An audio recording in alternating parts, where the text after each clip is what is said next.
Senhoras e senhores, eu sou o Tadeu Rodrigues, esse é o podcast literário Rabiscos. Tudo bom, Lua Ferreira? Tudo bem, Tadeu Rodrigues? E como você está? Eu estou bem, e você? Eu estou muito bem, ainda colhendo louros da... É louros que fala? Da Flipossos, porque nós temos ainda Isso aí. entrevistas. Aquelas entrevistas feitas nos corredores da Flipossos, essa é de hoje, em especial na biblioteca.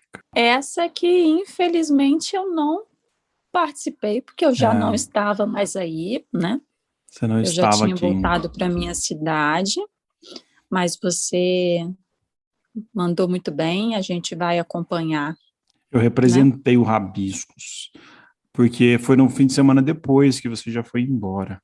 E como tá o lançamento da Passageira, como estão as vendas, tá legal?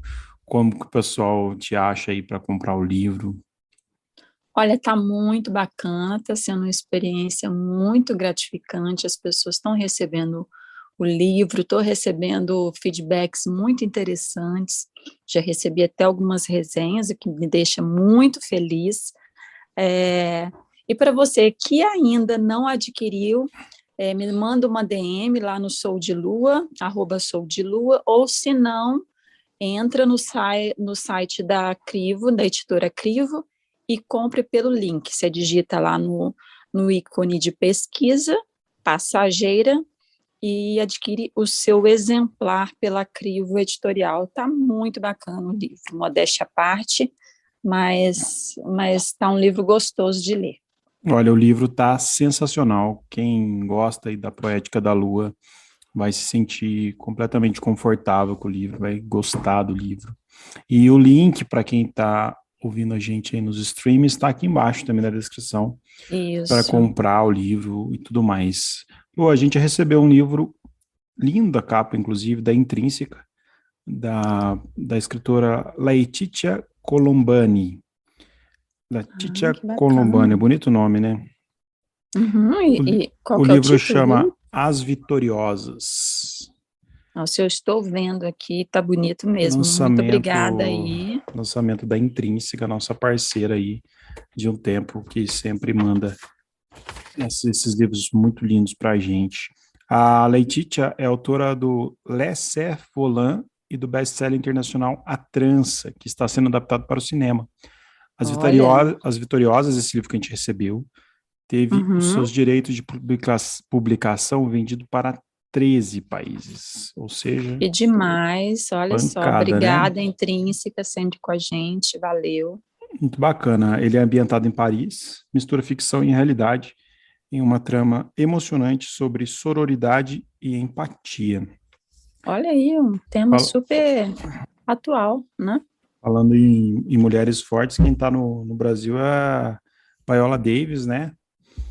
Isso, Lançando o seu livro, e a Carol Pedrosa conseguiu participar de uma coletiva de imprensa e fez uma pergunta para ela também.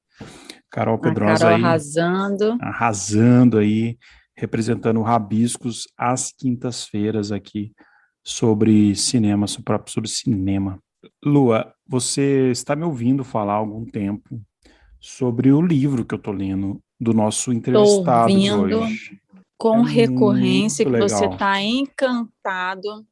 Olha, eu só não terminei o com- livro ainda, que é muito extenso, mas é um livro que extenso você consegue, ainda assim, você consegue ler muito tranquilo, porque eu estou escrevendo também, então eu estou dividindo meu tempo, né, para não ficar só na Uhum. leitura por conta dos escritos do livro que eu estou mexendo também. Mas o Enéas é uma simpatia. Enéas Severiano, nosso entrevistado. Ele é médico, É ele é escritor, Severiano. ele é de Passos, do sul de Minas. E ele está lançando aí 2 livros que ele vai falar para a gente sobre eles.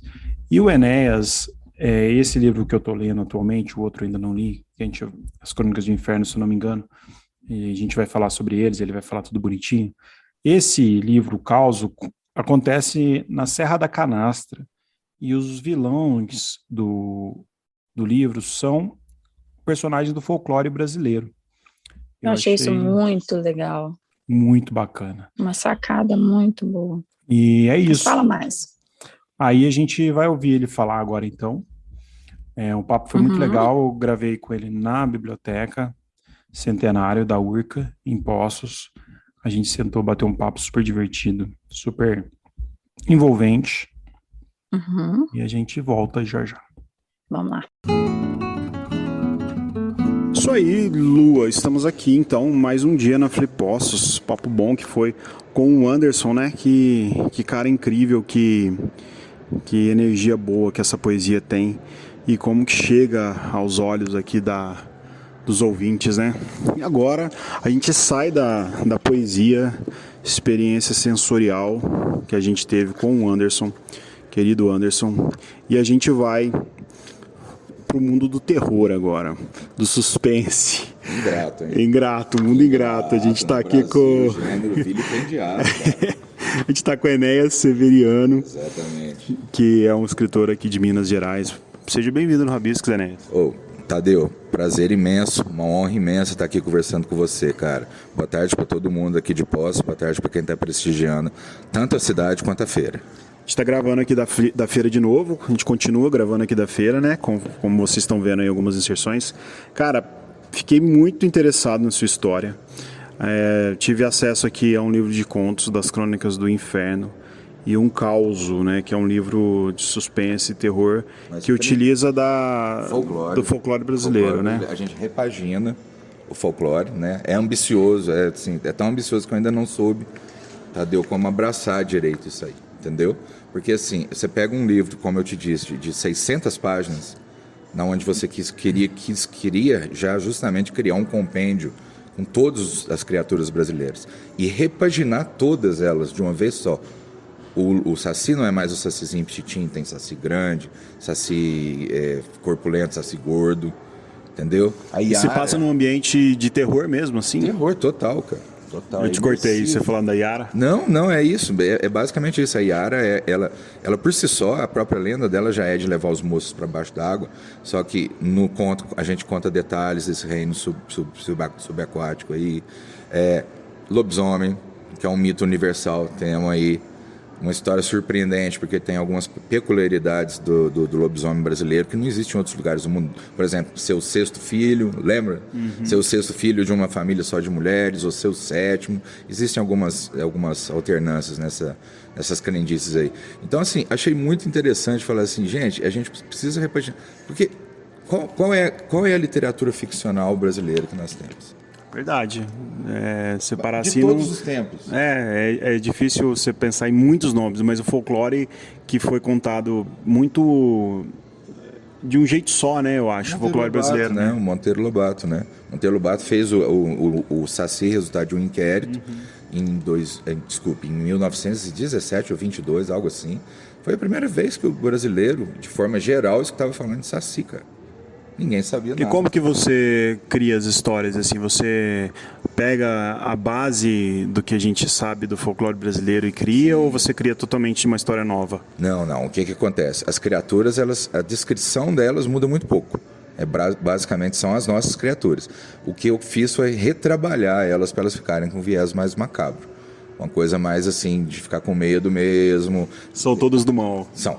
Elas são do mal, elas não são zombeteiras, entendeu? Uhum. Elas não fazem gracinha, não, absolutamente não.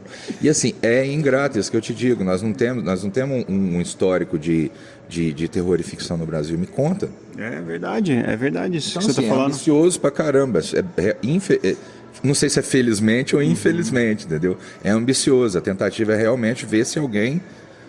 Poxa, pensa bem, nós consumimos Marvel, DC, são quadrinhos de 30 anos atrás, cara. Eu tenho eles lá em casa guardados, do Conan, Espada Selvagem, do Conan, tá tudo guardado lá em casa.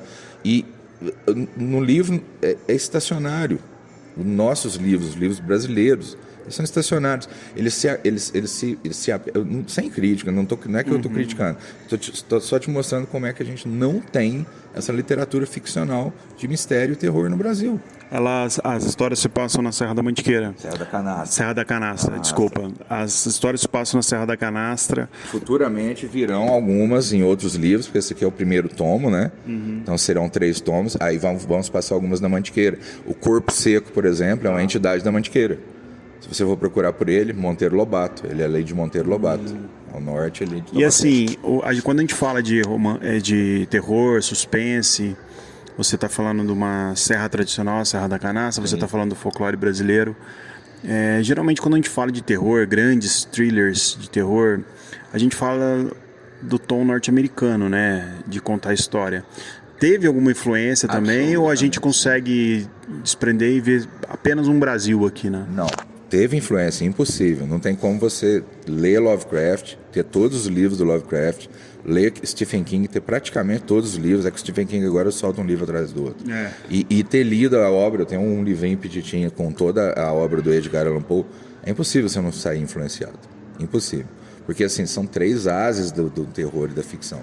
O Lovecraft, ele proseia, ele faz do conto dele uma poesia, uma linguagem rebuscada, para que o impacto do terror do final, que é a surpresa do final, seja mais terrível ainda. Então ele começa floreando as histórias, descreve lugares belíssimos, para depois ir se aprofundando dentro daquela mata ali. Mas fazendo essa ponte com as suas referências, você ficou com algum receio de estrangeirizar a sua história, não? Fiquei, claro que sim, fiquei. Mas assim, foi um risco calculado. Porque assim, como essas são as minhas influências, e eu não tenho influência brasileira, cara. Você entendeu? Você falou, né? Não tem de onde se beber, né? Não temos. Eu li um conto do Aloysio de Azevedo outro dia, que é sobre ficção e terror, que ele acorda no meio da noite. Lá, muito legal, vale a pena. É ilustrado pelo Guazelli, é um gibizinho. Depois procura saber. Eu não vi mais nada, cara, de terror e ficção no Brasil. Entendeu? Então é um gênero... Terror e ficção já é ingrato. A pessoa tem que vir gostando de terror e ficção. Eu gosto muito. 2. Se a pessoa não gostar de você, fala assim, não, eu não gosto, não passa nem perto, nem olha para você, entendeu? E para você poder trabalhar isso daí e fazer um negócio se tornar crível, a coisa se tornar consistente, e você conseguir fazer aquela entidade deixar de ser uma zombeteira para virar um monstro de verdade, um monstro que pode abocanhar as pessoas, esse foi o grande desafio. Então você teve a sua influência estrangeira na literatura, sim, Lovecraft, e por outro lado, falando de personagens do folclore brasileiro, você alimentou de qual fonte, assim, para saber do folclore brasileiro? Assim? Aí foi o seguinte, foi atrás do Câmara Cascudo, né? Tem jeito, o sujeito era danado demais da conta, ou potiguar danado, aquele lá era danado. Escreveu vários dicionários de compêndios, e assim, sempre com um olhar aguçado, sempre com comentários aguçados, com comentários bem tecidos. Falei, caramba, é esse cara aqui. E grudei nele, eu comprei tudo quanto é livro dele, para poder servir como referência. Porque eu falava assim, qual vai ser, você entendeu? Esse aí, qual vai ser a minha referência? Quem são os personagens que você usa no livro? Pois o link básico é o seguinte, no caos, né? Vamos falar do caos, que é o de folclore, exatamente. O caos é um médico forense que trabalha em São Paulo, e eles chamam ele para investigar um crime que aconteceu lá na Serra da Canastra. Esse crime aconteceu com um regimento da guarda que estava procurando um menino que já estava desaparecido. Então gira em torno disso. Aí nas andanças dele, Tadeu, não tinha como eu fazer ele encontrar todas as criaturas, entendeu? Seria inverossímil, já não ia colar. Então eu pensei comigo, vamos fazer o seguinte, ele vai sair andando e ele vai encontrar pessoas, e cada uma dessas pessoas vai contar. Interessante. Entendeu? Então da primeira pessoa, todos os capítulos você vai ver que ele transmuta da primeira para a terceira pessoa. Então, aí o cara que conta a história para ele, conta, sabe, mas a minha história é assim, foi assim que aconteceu e tal. Aí ele, tá bom. E vai guardando, vai andando, vai aguardando, vai guardando, até um momento em que ele vira e fala assim, não, peraí, agora eu acho que eu tenho elementos para, de repente, tentar encontrar, porque a crendice está sempre envolvida, né? Todo mundo que eu fui conversar tinha a história da crendice, então eu preciso compreender essa mitologia deles aqui. E aí ele começa a tentar, aí ele vai aprofundando cada vez mais nessa mitologia. E usa todos os personagens, todos os personagens do folclore. Todos. Eu acho que faltaram alguns que não cabiam, mas que virão em livros futuros.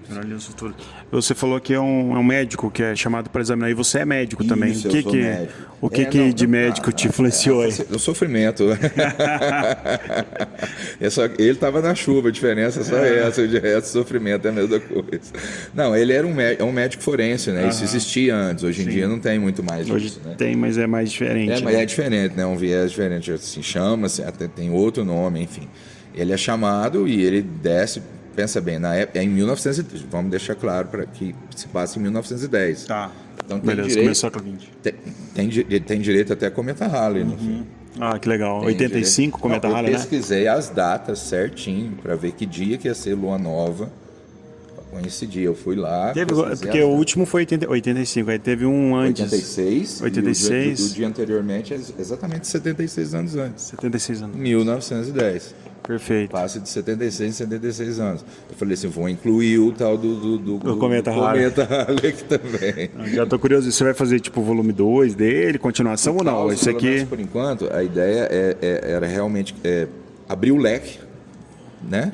Do compêndio de todas as criaturas brasileiras, para agora começar a trabalhar em livro. Tem um livro chamado Histórias para Ler à Luz da Lamparina, Histórias para Ler no Escuro, Histórias para... Enfim, então já tem produz bastante, né? Sim, eu vou... Cara, na verdade, eu estou no forno com 8 livros. Caramba! Um fôlego, porque o Caos tem 600 páginas? 600 páginas. Hoje em dia, se lançar 600 páginas, fala assim... Não é brincadeira. É como eu te disse, é suicídio profissional. Tem um rapaz ali, próximo de nós, ele está vendendo os fascículozinhos dos gibi dele. Perfeito, ele está vendendo o viés dele, está vendendo o que ele produziu, entendeu? É muito mais fácil você vender um fascículozinho por 10, entendeu? Ou uma coisinha fininha, um quadrinho. O quadrinho já é leitura de preguiçoso. E olha que eu sou gibizeiro. Eu também adoro quadrinho, cara. Então, assim, quando eu falo com propriedade de ser um admirador de quadrinho. Acho que são literaturas diferentes, momentos diferentes. Exatamente, né? Definitivamente. E assim, é mais acessível no começo. Eu comecei lendo quadrinho para depois transitar para o filme. Desculpa, para os livros. Esse outro livro das Crônicas ao Inferno, que são de contos, né? Sim. Capa linda também. Não, o projeto gráfico disso aqui ele é imersivo, né? Ele é folha preta. Todo mundo reclamou, falou, nossa, mas não estou conseguindo. A ideia era criar uma experiência infernal. Era realmente criar uma experiência que traduzisse para, pelo menos o mais próximo possível para a pessoa que estivesse lendo, o que é o inferno. Para o pessoal de casa que não está vendo, o livro, né, As Crônicas do Inferno, eles são com páginas pretas, letras brancas. Exatamente. E a letra você tem que estar bem atento para ler, né? Porque é angustiante. Porque ele é uma letra com uma fonte, né, diferente, sim, assim. Foi feito de propósito, foi feito para realmente ter essa experiência angustiante. Esse é um viés um pouquinho diferente, né? Esse aqui é um demônio que está narrando a história das pessoas que foram para o inferno. E ele se passa no Brasil também, alguns personagens, não? Sim, aí o que acontece? Quase todos os contos se passam no Brasil, exceto um que por motivos de logística da história, que é esse da linha do tempo que eu comentei com você, que eu tive que passar ele em outro lugar, que é esse aqui. Agora, tirando todos eles, a maioria no Brasil, entendeu? Tudo na nossa região fixo, ali. Tudo na região de Minas. Tudo na região ali do interior das Minas Gerais, que assim, é um lugarzinho assombrado, né? Por si só. Quando você falou que a Serra da Canastra tem que estar chovendo, né? Para ela ser a teoria, porque ela é maravilhosa, né? Não tem como. Como é que você vai andar? Aí, se você pegar o projeto gráfico do livro, você vai ver que está chovendo o tempo todo. A gente tem sempre o folclore brasileiro, é sempre isso que você falou de zombaria, né? As histórias, né? É da própria índole do brasileiro. O brasileiro ele não leva muito a sério as coisas, né? É natural, isso é da índole do brasileiro. Não estou falando isso como um defeito. O brasileiro é mais esculachadão, tranquilo, né? Tudo bem, numa boa, vamos vivendo, vamos pegando o que dá e tal. Então, assim, é muito difícil tornar um negócio desse aqui crível. E você usa alguma ironia com os personagens, ou sacia alguma coisa? Sim, sempre tem um pouquinho de ironia, assim. Nunca deixando que aquela ironia se transforme se transforme nessa outra vertente, que é essa vertente que a gente já viu isso, né? Você teve algum receio quando você estava escrevendo de brincar assim com os personagens do folclore? Nenhum, absolutamente nenhum. Eu pesquisei demais, Tadeu. Pesquisei na internet muito para falar assim, não, se tiverem feito já, não vou fazer. Cara, eu pesquisei. Não tem, pode procurar. Pode Pô, procurar, não tem que legal. não tem nada parecido. Eu não vi nada parecido. E assim, como eu te disse, me fala um livro de ficção e terror, isso aqui é o mais impressionante, o que mais me impressionou. Eu fui tentar procurar referências brasileiras, nós não temos, cara. É legal, eu gosto de divulgar justamente esse tipo de literatura também, que sai um pouco da normalidade, né? Que é uma literatura que, de certa forma, vem para fazer uma base, talvez, porque outras pessoas que começam a ler o livro podem querer se interessar em montar outras coisas. Sim, assim. Isso que eu estou dizendo. Como eu te disse no começo, passo, né? É um processo, é ambicioso mesmo. É ambicioso mesmo, porque eu estou tentando ver se as pessoas gostam de terror e ficção no Brasil. Isso é ingrato pra caramba. O próprio Lovecraft já dizia, desculpa, vou usar a referência de novo, mas vou usar. Ele mesmo já dizia, falou assim, não se espere grande coisa da literatura de ficção e terror. Porque ficção e terror é para quem gosta de ficção e terror. É muito específico, né? Ninguém sai de casa, passa na frente de uma loja, vê um livro de ficção e terror e compra. Não existe isso. A pessoa já sai de casa para comprar aquilo. Eu gosto muito da Ruth Handel, eu sou apaixonado na literatura policial dela. A gente sempre fala aqui de literatura policial porque é muito nichado mesmo, de fato, assim, né? Claro. Enéas, pra gente ir pra reta final aqui, onde que acha seus livros, como que te acha também? Cara, www.causosmitologiabrasileira.com. Isso é uma landing page. E no Facebook, procura pelo Mitologia Brasileira, eu tô lá, Mitologia Brasileira, é uma página que já tem uns 13 mil seguidores, pra você ter uma ideia. Ah, que legal. Não, legal mesmo. E assim, às vezes faço uns posts lá que eu acerto a mão, não são todos não, entendeu?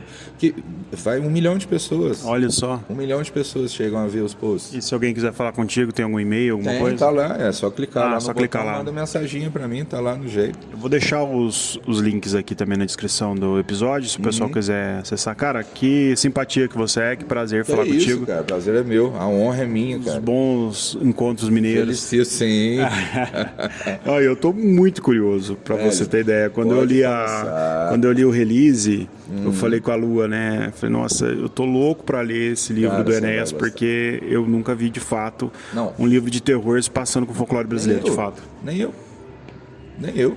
É aí que tá, é isso que eu te digo. E eu não me intimido com livro grosso, não. Então, esse aqui tem 600 páginas, eu fico tranquilo. Como eu te disse, vocês, é um romance desconstruído na forma de contos, para que cada capítulo guarde uma entidade. Ficou bem didático, assim, seu carro de boi, então tem o lobisomem, tem a mula sem cabeça. Mas se você quiser dar uma doida num belo de um dia, falar assim... isolado, dá para ler tranquilo. Você consegue. Que é uma coisa que eu também tinha a ambição de conseguir fazer algo parecido com isso. Legal. Entendeu? Porque o link, o começo, óbvio, né? O que dispara a trama e o que fecha a trama, obviamente, são o que fazem o livro ser coeso. Mas eu também queria essa ideia de... Poxa, parece que... Sabe? Porque a gente leu, né? Eu li bastante, muito, cara. Eu tenho uma biblioteca... Você falou do Poe, do Stephen King. Isso aí também eu sei quando eles estão enrolando a gente. Quando você começa a ler, que você vê que esse cara tá enrolando. E eu não queria isso aqui de jeito nenhum. Então não tem enrolação. Perfeito. Se tiver uma enrolação, você pode me chamar. 600 páginas. Pode me chamar. Na veia, então. Pode me chamar na atenção, sim, cara. Olha, seu Ernesto, seu vagabundo, você falou que aquele negócio não tinha enrolação. Tem. Não tem enrolação, cara. Cada parágrafo é uma informação útil e tudo se serve à trama. E vai em frente sempre. Ela não para de lado para arrumar um romance para alguém. Não. É linear totalmente. Tem os 2 irmãos, por exemplo, que acaba o dinheiro deles na serra, eles não têm mais o que fazer. Na verdade, são 2 primos, né? Um larga a mulher e aí eles não têm mais dinheiro para poder comprar cachaça. Né? Claro, comprar cachaça, né? Muito bom. Serra da Canastra, em Minas. Aí eles têm 2 jequitibás no terreno. 2 jequitibás imensos. Estão lá desde eras passadas. E eles resolvem cortar os jequitibás para poder vender, cara. Aí o resto tem que ler. Tá no livro. Eu já deixo o convite aqui, então, porque lançando novos, você volta no Rabiscos. A gente está gravando totalmente improvisado. O pessoal de casa sabe que a gente, quando está aqui nas feiras, a gente grava, né, aonde dá. Tranquilo. E lançando os próximos, eu quero já deixar o convite aqui contigo. Combinado. Seguinte, lê, me critica, viu? Fechou. Eu quero que você fale a coisa ruim que você viu também. Porque, cara, se você, pra mim, a pessoa mais importante é você. O cara que vai ler. Né? É lógico. Todo mundo fala, um escritor que ele tem que escrever. Não. O escritor tem que ser lido. Entendeu? E assim, se você leu 6 ou 7 pessoas durante... Né? Sim. Sabe? Um dos maiores elogios que eu recebi foi justamente um cara na internet falar. Falou assim, mas de que livro do Lovecraft é essa parte do... Falei, caramba. Não é. Cara. E que elogio, né? Pra um fã ainda. Então, entendeu? O cara segue Lovecraft, viu um trecho parecido, leu, falou, puta, mas esse conto ficou muito legal. De que trecho, de que conto que era do Caos. Olha só, que legal. Cara, parabéns, obrigado. Cara. Você está voltando aqui aí no nossos estúdios, então, e dando seguimento aí ao Rabiscos. Delícia de papo, eu estou super curiosa para folhear, para ler esse livro, Causo. Fica aí a dica, gente, acompanhem. Muito legal. É muito bacana, né? Que muito papo legal. Delicioso. E vamos para a reta final, Tadeu Rodrigues. Vamos para a reta final, após esse grande papo com o Enéas, que já fica aqui o convite, ele que, como falou aí, escreve compulsivamente, tem vários livros guardados, engavetados, já fica aqui o convite também. Pode até ceder um para mim, aquilo que eu já falei para ele, é verdade. Depois eu vou levar para você, acho que você vai gostar, é um livro de terror bem... Estou sempre chorando os livros aqui, gente. Se o pessoal quiser mandar 2 exemplares, pode mandar, né? Sempre bom. Então é isso, para você que nos escuta, continue nos seguindo, ou se não, nos siga e nos favorite lá no seu stream, na sua plataforma stream preferido, Deezer, Spotify. Não deixe de dar a sua notinha para a gente no Spotify, aquela notinha, né, bacaninha, redondinha, que a gente sempre fala aqui. E quiser enviar sugestões, dúvidas, material, qual e-mail, Tadeu Rodrigues? podcastrabiscos@gmail.com. É isso, obrigado, Lua Ferreira, pela sua companhia, sempre tão agradável aqui. Obrigada a você, e eu te aguardo, Tadeu Rodrigues. Logo estou chegando na zona da Mata Mineira. Ai, que delícia. Espere-me. E a semana que vem a gente já bateu um papo com o Gael Villanova, poesia, que ficou muito legal o papo também. Ficou. Então, semana que vem o Gael, e é isso. Poesia e música, a gente fez um sarau praticamente, né? Poesia e música, coisa mais linda. Esperem aí, aguardem aí. E então é isso, né? Quinta-feira, Carol Pedrosa com Cabine do Filme, e a gente volta na terça que vem. Beijo a todos, bom dia, boa tarde, boa noite. Beijo. Até.